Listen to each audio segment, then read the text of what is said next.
You spoke about the defense minister saying that we do the dirty work, saying this to the Americans. We've done the dirty work for the Americans.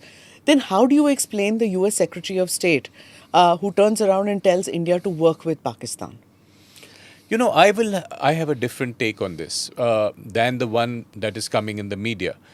We've had conversations or what was reported in the media of Marco Rubio's conversation with Jaishankar and the defense minister's conversation with his counterpart.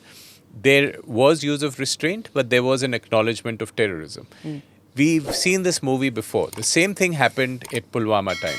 Then Secretary of State Mike Pompeo essentially told India at that time, and the foreign minister was still, at that point, he told India that do what you have to. You will have to do what you have to, but don't let it run away. So what they're essentially saying is, in my view, is that we understand there's been terrorism. We understand you're angry. We understand you have to hit them hard.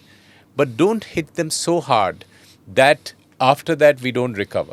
So I would Who doesn't recover? The Pakistanis. The American messages that hit them so that there is a de-escalation.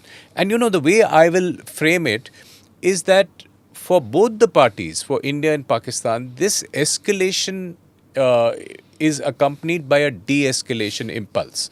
That the planners are thinking of, okay, we'll climb these rungs, we will kill, there'll be a counter, but at some point we have to think of an off-ramp and get out of here. Okay. And in a nuclear situation, and this is true of India, Pakistan, what happens is early in the game, the global players will step in to say, hey guys, don't escalate beyond this point.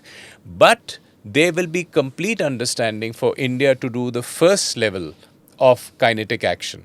But after that, there will be a move to say, okay, can you please de-escalate because we don't want this running away.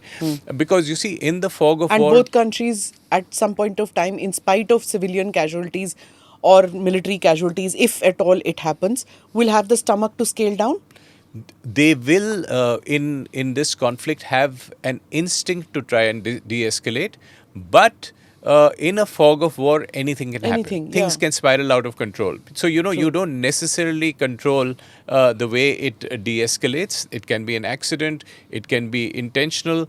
When Putin went into Ukraine, it was supposed to be a 3-day in and out operation to send a message. He's there 3.5 years plus. When we had terrorism in Gaza, the Israelis' response, most analysts were saying, oh, this will go on for 10 days and after that, it'll die down and the Israelis will strike back and do it. They're stuck.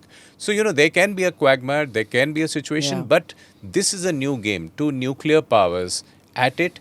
There will be a de-escalation instinct. But our central point, both Sushant and I are making it, kinetic action is essential. Do subscribe to the ANI Clips channel to get shorter versions of this podcast. Click here to watch the full episode.